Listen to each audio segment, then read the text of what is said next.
Si alguno no tiene idea qué significa confesional, nosotros somos una iglesia, también es para la gente nueva.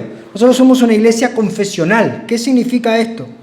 Al ser una iglesia confesional, estamos diciendo que nos adherimos a una confesión de fe. ¿Y qué es una confesión de fe? Realmente la confesión de fe es lo que la iglesia cree. Es poner en un documento y decir, esto es lo que nosotros creemos. La realidad es que todas las iglesias tienen confesiones de fe. Y el tema es que muchas veces está escondida y no se habla. Y muchas veces no se muestra la confesión de fe porque o es inconsistente con el Evangelio o puede ser que directamente no están, de alguna manera, no la respetan. Entonces es muy importante. Hay un pastor muy conocido, muy nombrado, él se llama Paul Washer. Él dice que lo bueno de adherir a una confesión de fe es que nosotros estamos diciendo que la sabiduría no nació con nosotros, ni va a morir con nosotros. Y lo que estamos diciendo de alguna manera es que reconocemos que hay personas que fueron más sabias que nosotros y que han transitado el camino de la fe mucho antes que nosotros, y estos hombres han coincidido en estas proclamas y han ayudado a que el desarrollo de sus iglesias y el desarrollo de la fe a lo largo de mucho tiempo se pueda llevar a cabo. Entonces, en definitiva, cuando hablamos de esto, cuando hablamos de la confesión de fe, estamos diciendo, nosotros no somos sabios. Somos un puñado de gente que tiene tal vez buenas intenciones, pero no somos muy inteligentes. Entonces, hacemos esto. Nos ponemos en el hombro de gigantes y miramos. Estamos haciendo eso. De hombres que fueron mucho más ilustres que nosotros y que han vivido una vida amando a Dios. Entonces, esta es nuestra determinación. De ninguna manera hubiéramos estado tal vez ni cerca de hacer algo así. Entonces, queremos de alguna manera reconocer esto. ¿Por qué? Porque hay otras personas que lo hicieron. Por ejemplo, hay pastores hoy que ocupan esta confesión de fe en sus iglesias. Y no me gusta nombrar, porque si no es como que le estoy dando mucha relevancia, pero voy a hablar de los muertos. Entonces, no miramos a uno. Spurgeon, por ejemplo, en su iglesia tomaba esta confesión de fe. Bueno, ¿por qué surge una confesión de fe? Y bueno, vamos a hacer un poco de historia. En el año, desde el año 1630, usted va a ver todo eso en su material, donde dice Confesión de Fe de Londres. ¿Puedes bajar un poquito? Esto después, si usted quiere, le vamos a imprimir uno, nos va a pedir, porque tenemos para acá, para rato, pero si usted quiere, nos pide, le vamos a imprimir uno, entonces usted trae su confesión, sus apuntecitos, y acá están todos libres para preguntar todo lo que quieran. Y vamos a parar, nadie va a correr, nadie se va a apurar. Pero en el año 1630 surgieron de la iglesia anglicana grupos congregacionalistas y bautistas. ¿Qué es esto? La iglesia anglicana era la iglesia del Estado, por llamarlo de una manera. Y ellos estaban en ese momento la iglesia estaba corrompida. Entonces, dentro de la iglesia anglicana surgen congregacionalistas y bautistas.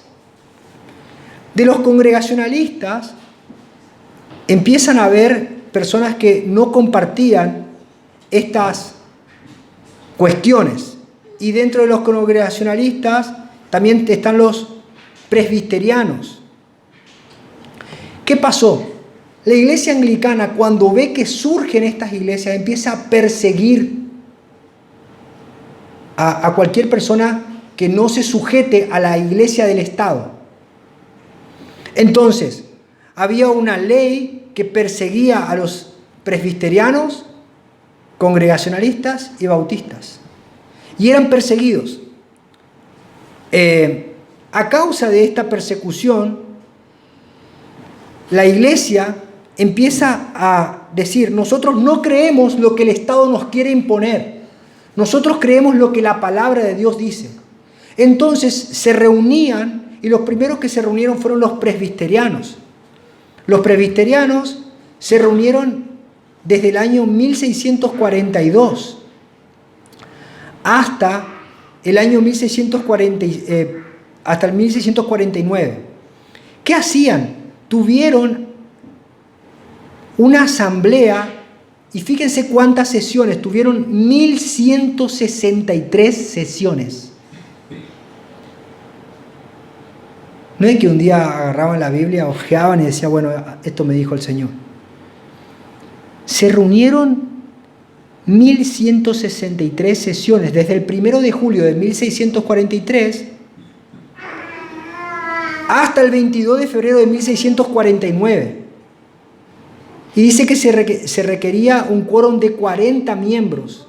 Había hermanos de toda Inglaterra, de toda Escocia, que se congregaron en ese lugar. Estos hermanos labraron lo que se conoce como la Confesión de Fe de Westminster. Esta confesión de fe se presentó al Estado y a la Cámara de Lores en Inglaterra y le dijo, nosotros creemos esto y pedimos que se nos respete. Luego surge los congregacionalistas tuvieron otra confesión que se llama la Declaración de Savoy, que se hizo en 1658. Esta confesión de Savoy era muy similar a la confesión de fe de Westminster. Pero, ¿qué diferencia había? Los presbiterianos creen en el gobierno episcopal. ¿Qué significa? Es muy parecido al gobierno de la Iglesia Católica. Ellos deciden quién es el pastor de las iglesias. Hay un grupo de personas, ancianos líderes, de eso hay un supervisor, lo que se conoce como... no me sale. Bueno, ya me va a salir, no se preocupen. Pero están los pastores, los obispos, y después hay personas que estaban arriba y estaban dirigiendo. Ellos ponían y sacaban a los pastores. Los congregacionalistas decían no. La iglesia es la que tiene de decidir quién es el gobierno de la iglesia. Y ellos decidían que había un gobierno congregacional. ¿Qué significa esto? Que la iglesia en última instancia tomaba las decisiones. Y por último, un poquito más atrás, surge la Confesión de Fe de Londres. Los bautistas se reúnen y ¿qué hacen? Toman exactamente la misma Confesión de Fe de Westminster y cambian el gobierno episcopal o de presbiterianos y toma el gobierno congregacionalista, pero añade algo, porque ellos creían en el bautismo de infantes. ¿Qué significa esto? Que ellos creían que cuando una familia creía en el Evangelio, los niños participaban de la misma fe y tenían que ser bautizados. Dice, y este niño iba a ser tenido como creyente hasta que este niño en algún momento tomaba una decisión de alejarse de la fe. Pero para ellos ya eran de la fe. Bueno, ¿cuál es la diferencia que toman los bautistas? Los bautistas, que somos nosotros, creemos que no se puede bautizar a un niño. Creemos que por eso nos llamamos bautistas, porque el bautista cree que solamente el creyente que ha hecho una profesión de fe puede ser bautizado. Ha confesado, yo creo en Cristo. Y nos tomamos de la palabra del Señor que dice, todo aquel que creyere en su corazón y confesare con su boca que Jesucristo es el Señor y que Dios le levantó de entre los muertos será salvo. Tiene que haber una confesión, un entendimiento racional de la obra de Cristo. Entonces, los bautistas creemos esto. Y también creemos esto del gobierno congregacionalista. ¿Qué significa el gobierno congregacionalista? el gobierno congregacionalista sugiere que la congregación está siendo gobernada por ancianos capacitados que fueron reconocidos de la misma congregación. Y estos ancianos toman las decisiones de acuerdo a un estatuto reglado, la confesión de fe. Y estas personas no pueden hacer lo que ellos quieren. No pueden tomar ni siquiera ninguna decisión a menos que esté de acuerdo a la regla de fe que se mide o que se confiesa. Entonces, nosotros vemos que la confesión de fe se redacta en 1689 y es algo hermoso porque durante más de 300 años, voy a leer el último párrafo, dice: la presente confesión bautista de fe de 1689 ha pasado la prueba del tiempo y ha llegado a ser una de las afirmaciones más importantes de la fe evangélica en la historia de la Iglesia. Y es utilizada en la actualidad por miles de congregaciones alrededor del mundo. Bueno, ya presentamos a nuestra confesión de fe. Y este es el principio que tenemos que tener en cuenta. Esto surge a causa de la oposición de la apostasía. Una iglesia que se quería adjudicar el poder de gobernar las conciencias de las personas estaba ejerciendo un ataque contra la iglesia. Y eso hizo que los hermanos se pongan en oración, empiecen a abrir sus Biblias, escudriñar y juntos, en amor y en armonía, puedan ponerse de acuerdo y buscar qué es lo que la palabra de Dios decía y que ellos debían creer y obedecer. Bueno, ¿alguna pregunta hasta aquí? Yo tengo dos.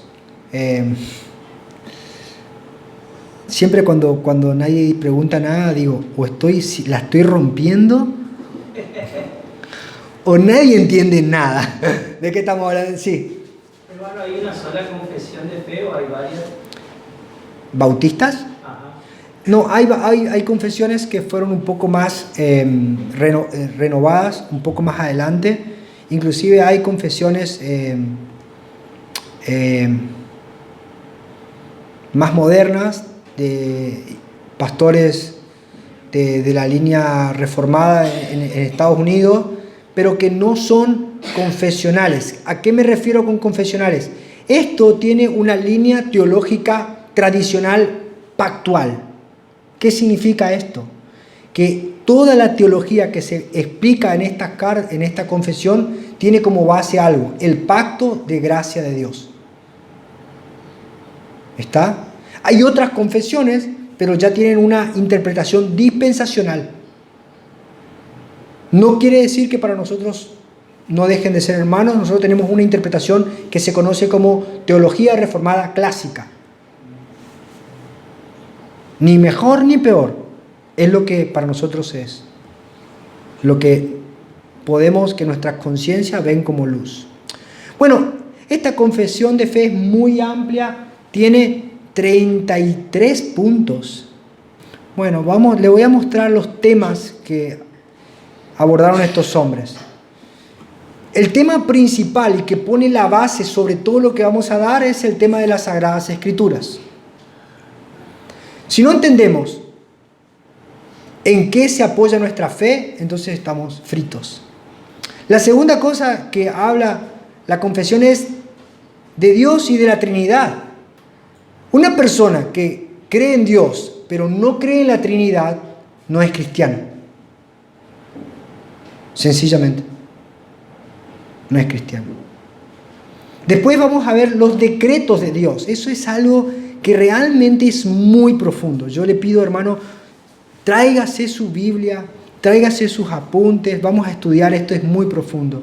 Después tenemos la creación, la divina providencia. Después vamos a ver la caída del hombre, del pecado y su castigo. Después vamos a ver el pacto de Dios. Vemos el pacto de Dios y vemos a Cristo como el mediador. Vamos a hablar del libre albedrío. Esto va a ser hermoso, hermano. Hay mucha gente que dice, ¿cómo? ¿Qué pasó? ¿Dónde está? ¿Dónde está mi libre albedrío? Y ahora había una banda de rock que se llamaba Libre Albedrío. No tengo ni idea, yo estoy seguro que no tiene ni idea de por qué se llamaba así. Siglos peleándose por eso y él le pone libre albedrío a la banda de rock. Elegiste bien, decía yo, ¿no? Después tenemos el llamamiento eficaz. Estos títulos parecen muy antiguos, pero son fundamentales, porque es el lenguaje de la Biblia, no es el lenguaje que a nosotros nos gusta hablar, ¿no? Después tenemos la justificación, la adopción, la santificación. Después vemos la fe salvadora, el arrepentimiento para vida y salvación. Después vemos las buenas obras. Después la perseverancia de los santos. Después vemos la seguridad de la gracia y de la salvación. Después vemos la ley de Dios. Si yo ya soy salvo por gracia y yo no estoy sujeto a la ley, entonces, ¿qué hago con la ley? No me importa nada. Ojo, eso es una herejía que está desde el primer día de la iglesia. Entonces tenemos que estudiar, porque eso se llama antinomianismo. Hay gente que dice, no, yo estoy bajo la gracia, yo no tengo que cumplir ninguna ley. Eso es terrible. Y bueno, dice del evangelio y del alcance de su gracia. Y acá vemos más adelante la libertad cristiana y la libertad de conciencia. Esto es maravilloso, porque ahí hay muchas cosas, como por ejemplo la comida, los equipos de fútbol. Acá claramente dice que no se puede ser de Boca, por ejemplo. Es broma, no se enoje, hermano. Estamos muy serios. Después vemos la adoración religiosa y del día de reposo. Hermanos, usted no se imagina la cantidad de gente que está siendo influenciada por una corriente judaizante muy fuerte en este tiempo. Y las personas se sienten obligadas a guardar el sábado, a no comer cerdo. Hermano, con lo rico que es. Y después dice, hermanos, y no quieren decir a Jesucristo, porque dice que el nombre Jesucristo es un nombre vano, griego, vulgar. Hay que decirle Yeshua HaMashiach. Bueno, ya vamos a llegar ahí, hermano. No se me haga el hebreo ahora, espere. Después de los juramentos y votos. Esto es muy importante, hermano, porque ahí dice, ¿viste? ¿Nunca escuchó eso? Yo no juro porque... Bueno, vamos a ver qué dice la Biblia de eso. Las autoridades civiles del matrimonio, de la iglesia, la comunión de los santos, del bautismo y de la cena del Señor. Hermanos, otro punto de los cuales nos separamos de los presbiterianos es que ellos creen que el pan y el vino son sacramentos. ¿Qué significa esto? Que por el solo hecho de lo que ellos son en su esencia, el pan y el vino, tienen una gracia que se nos imparte. Y nosotros no creemos eso. Lo que nosotros creemos que el pan y el vino son ordenanzas y son símbolos que al tomarlos por fe, recién ahí operan en nosotros una gracia. ¿Entienden? Son cosas distintas. Y son muy importantes entender. ¿Por qué comer el pan y la cena? Porque Jesús cumplió el pan aquella vez. Y yo como y me acuerdo y me lloro a veces, me siento emocionado. No entendemos nada.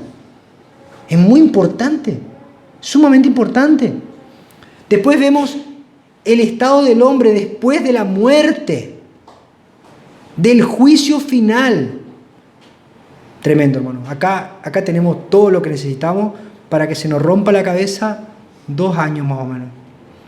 Pero yo les pido, hermano, por amor al Señor y por amor a su iglesia, si usted ama al Señor y ama a su iglesia, trate de venir. Se van a grabar estas reuniones y se van a subir.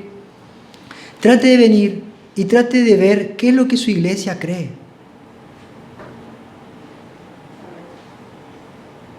Yo voy a poner un ejemplo muy tonto, pero En mi casa se cree que si yo camino con las zapatillas sucias en el piso recién lavado, vuelan las chancletas en la cabeza. ¿Y saben qué? Es una ley. Y si yo ando así y a sabiendas paso por ahí, me voy a comer un ojotazo. Y entonces, para esto nosotros necesitamos saber, esto creemos, ahora entiendo. Y nos van a cerrar un montón de cosas en la iglesia, en las prédicas, en la adoración. ¿Por qué cantamos como cantamos? ¿Por qué adoramos como adoramos? ¿Por qué vivimos como vivimos? ¿Entienden? Tengo 2 minutos, solamente quiero hacer la declaración, leer el primer punto, para no decir que no hicimos nada. Dice, de las Sagradas Escrituras. ¿Se lee ahí, hermanos? Sí. Lo leo. Dice, las Sagradas Escrituras constituyen la única regla suficiente, segura e infalible de todo conocimiento, fe y obediencia salvadores. Aunque la luz de la naturaleza y las obras de la creación y de la providencia manifiestan de tal manera la bondad, sabiduría y poder de Dios que dejan a los hombres sin excusas, no obstante, no son suficientes para dar el conocimiento de Dios y de su voluntad, que es necesario para la salvación. Por lo tanto, agradó al Señor en distintas épocas y de diversas maneras revelarse a sí mismo y declarar su voluntad a su iglesia, y posteriormente para preservar y propagar mejor la verdad y para un establecimiento y consuelo más seguro de la iglesia contra la corrupción de la carne y las malicias de Satanás y del mundo, le agradó poner por escrito esa revelación en su totalidad, lo cual hace a las santas escrituras muy necesarias, habiendo cesado ya las maneras anteriores por las cuales Dios revelaba su voluntad a su pueblo.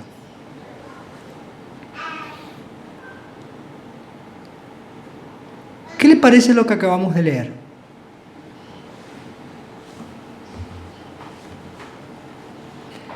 ¿Sabe? Acá estamos diciendo que la Biblia es infalible y que tiene todo el conocimiento que nosotros necesitamos. Y que si bien el hombre puede, a través de las cosas creadas, contemplar y entender que existe Dios, ese conocimiento no es suficiente. Eso se llama el conocimiento natural o la revelación natural. Eso lo encontramos en el Salmo 19. ¿Alguien tiene el Salmo 19, por favor, que me lo lea? Del 1 al 6 es la revelación natural. Del 7 en adelante es la revelación especial. ¿Alguien me lee, por favor? Salmo 19. Sí. Del 1 al... Del 1, todo el Salmo, pero del 1 al 6 paramos ahí. Los cielos proclaman la gloria de Dios y la expansión anuncia la obra de sus manos. Un día transmite el mensaje al otro día y una noche a la otra noche revela sabiduría. No hay mensaje, no hay palabras, no se oye su voz. Por toda la tierra se oyó su voz y hasta los confines del mundo sus palabras. En ellos puso una tienda para el sol y como un esposo que sale de su alcoba, se regocija de cual hombre fuerte al correr su carrera. De un extremo de los cielos es su salida y su curso hasta el otro extremo de ellos, y nada hay que se esconda de su calor.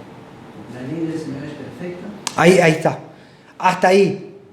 Toda la creación, el cielo, el sol, la luna, las estrellas, todos cuentan la gloria de Dios. Y el hombre entiende que este gran universo maravilloso fue creado por una mente sabia. Porque el orden no puede salir del desorden. Es un principio muy básico. ¿Me explico? Ahora, el hombre entiende que existe Dios, pero eso no es suficiente para hacerlo salvo. Para poder encontrar salvación necesitamos ¿qué? Versículo 7. La ley del Señor es perfecta, que restaura el alma. El testimonio del Señor es seguro, que hace sabio al sensible. Los preceptos del Señor son rectos, que alegran el corazón. El mandamiento del Señor es puro, que alumbra los ojos. Sí, sí. El temor del Señor es limpio, que permanece para siempre. Los juicios del Señor son verdaderos, todos ellos justos. ¿Deseables más que el oro? Sí, más que mucho oro fino, más dulce que la miel y que el destilar del panal. Además, tu siervo es amonestado por ellos. En guardarlos hay gran recompensa. ¿Quién puede discernir sus propios errores? Absuélveme de los que me son ocultos. Guarda también a tu siervo de pecados de soberbia, que no se enseñoreen de mí. Entonces seré íntegro y seré absuelto de gran transgresión. Sean gratas las palabras de mi boca y la meditación de mi corazón delante de ti, oh Señor, roca mía y redentor mío. Amén. Ese salmo es hermoso. Ese salmo es hermoso. Hay un cantante que era un cantante secular, se llama Fermín Cuarto. Tal vez usted nunca ni siquiera escuchó quién era. Era un cantante muy famoso en la época en que yo era mundano. Entonces él se convierte al Evangelio. Y se convierte porque hay un cantante que se llamaba, una banda que se llamaba Torre Fuerte. Tampoco usted debe saber quién es, pero era una banda cristiana. Y el cantante se llamaba Héctor Hermosillo, era el bajista. Ellos eran músicos de Luis Miguel. Cuando este joven se convierte, él va a la casa de Héctor y le pide que le explique cómo vivir una vida que agrada a Dios. ¿Y sabe qué le dijo él? Dice, la mejor manera de vivir el Evangelio es leer el Salmo 19 y aplicarlo a tu vida. ¿Por qué? Porque la ley de Jehová es perfecta. La ley de Jehová es perfecta. Quisiera, para hacer un poquito más fuerte énfasis, para entender por qué la luz de la naturaleza es importante. ¿Por qué? Vamos a leer Romanos 1, del 19 al 21. ¿Y puede leerlo?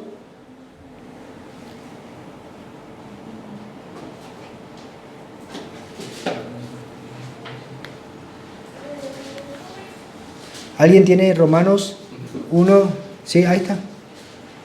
Porque lo que de Dios se conoce le es manifiesto, pues Dios se lo manifestó. Porque las cosas invisibles de Él, su eterno poder y deidad, se hacen claramente visibles desde la creación del mundo, siendo entendidas por medio de las cosas hechas, de modo que no tienen excusa. Pues habiendo conocido a Dios, no le glorificaron como a Dios, ni le dieron gracias, sino que se envanecieron en sus razonamientos, y su necio corazón fue entenebrecido. Sí, está bien. ¿Ven? Es importante entender que la creación revela la existencia de Dios, pero no revela cómo ser salvos. Eso es muy importante. Entonces esa persona que te dice, yo tengo una relación a mi manera con Dios. ¿Saben qué es eso? Una persona que entiende la existencia de Dios, pero que no se quiere sujetar a lo que la palabra de Dios dice. Entonces esa persona puede tener hasta una percepción muy buena de la existencia de Dios, puede tener una vida moral muy buena, puede ser una persona muy productiva para el mundo, puede ser un médico prominente, un científico, pero esa persona no es salva. Hermanos, si nuestra fe no está afirmada en la palabra, entonces no tenemos fe. Porque la Biblia es clara que la fe es por el oír, y el oír la palabra de Dios. No hay nada. Bueno, vamos a leer 2 de Timoteo 3, 15 al 17. Va, alguien que me busque, 1 de Timoteo, léeme Jamie, 2 de Timoteo 3, 15 al 17. Léeme, por favor, Susana, Isaías 8, 20, ¿puede ser? Ah, no trajo anteojos, bueno, no se preocupe. José, ¿me ayudas? Ahí me ayuda. José me ayuda con Isaías 8, 20. Colo, por favor, léeme Lucas 16, 29 al 31. Y Pablito, Después le toca a lo de la... a lo de la derecha. y Efesios 2:20. Bueno, vamos a empezar. A ver, Jenny, fuerte con voz de 2 Timoteo 3:15 al 17.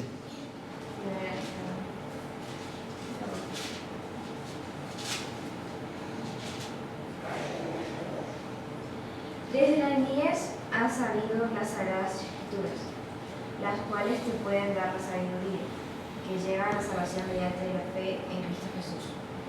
Toda escritura es inspirada por Dios y útil para enseñar, para reprender, para corregir, para instruir en justicia, a fin de que el hombre de Dios sea perfecto, equipado para toda buena obra. En la presencia de Dios y de Cristo Jesús, que ha de juzgar a los vivos y muertos, por su manifestación y por su reino, te encargo solemnemente, predica la palabra y insiste. Ahí está bien. Desde la niñez has sabido las escrituras que te pueden hacer salvo por la fe en Cristo Jesús. No hay otro medio, hermanos. No hay otro. No es un sentimiento, no es una emoción, no es que te impongan la mano, no es que te soplen, no es que te tiren al piso, no es que nada de eso, es solamente la fe por la palabra de Dios. Isaías 8:20, por favor, José. A la ley y al testimonio. Si no hablan conforme a esta palabra, es porque no hay para ellos amanecer. Tremendo. O sea, no tenemos ninguna posibilidad de estar salvos y escapar del infierno eterno si no hablamos conforme a la Escritura. Lucas 16, 29 al 31. Y Abraham le dijo a Moisés que los profetas tienen, óiganlos. Entonces dijo, no, padre Abraham, pero si alguno fuere a ellos de entre los muertos, se arrepentirán. Mas Abraham le dijo, si no oyen a Moisés y a los profetas, tampoco se persuadirán, aunque alguno se levantara de los muertos. ¿A quién le estaba hablando Abraham? ¿Recuerdan? ¿Recuerdan a quién era? Al rico, que estaba siendo atormentado en el fuego. ¿Y qué le dijo? Pero si vos te levantás, hace que se levante un muerto allá, ¿viste? Como le oró y se levantó, estaba muerto y resucitó. ¿Y se van a convertir? No se van a convertir. Si la persona no cree a la Escritura, no hay conversión. No hay conversión. Es lo que pasó con Lázaro, ¿no? Se levantó Lázaro y... ¿Cuántos se convirtieron? Lo querían matar a él también. Se provocó la ira de los... Sí. Y mire hermano esto. Hagamos un poquito de alegoría, pero sana. ¿Por qué el mundo nos aborrece tanto?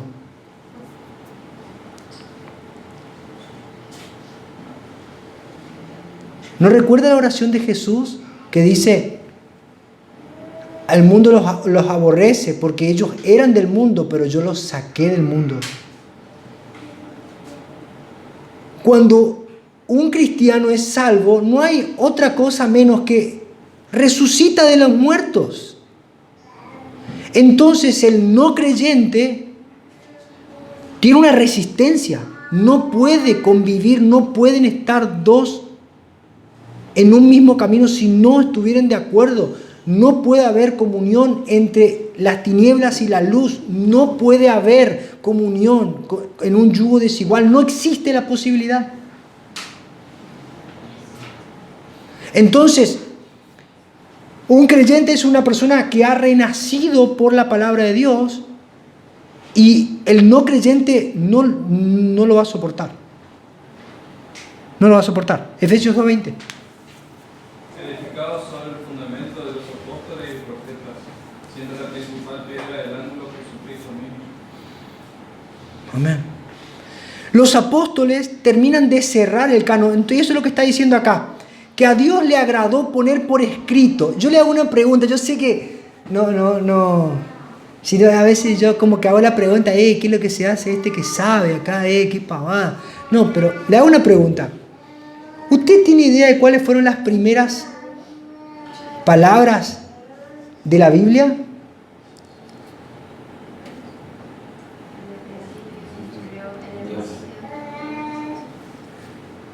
Jamie dice que es las palabras del Génesis. A ver, ¿alguien más? ¿Usted tiene idea de cuáles fueron las primeras palabras de la Biblia? ¿No? ¿No? A mí me sorprendió también. A ver, Juan Manuel, ¿vos tenés alguna? ¿Job? Puede ser también. ¿Quién dice Job? A ver, otro más. ¿Cuáles fueron las primeras palabras de la Biblia? ¿A quién se le ocurrió poner algo por escrito? A ver, ¿quién más? Se supone que fue, o sea, el Señor le reveló a Moisés y Moisés hizo la... Esas fueron las primeras palabras. ¿Sabe cuándo empieza? Las primeras palabras que llegan a nosotros como palabra escrita y revelada de Dios es la que Dios mismo escribe con su dedo en el monte Sinaí. ¿Saben de quién fue la idea de que nosotros tengamos algo para que no nos olvidemos de la voluntad de Dios? De Dios.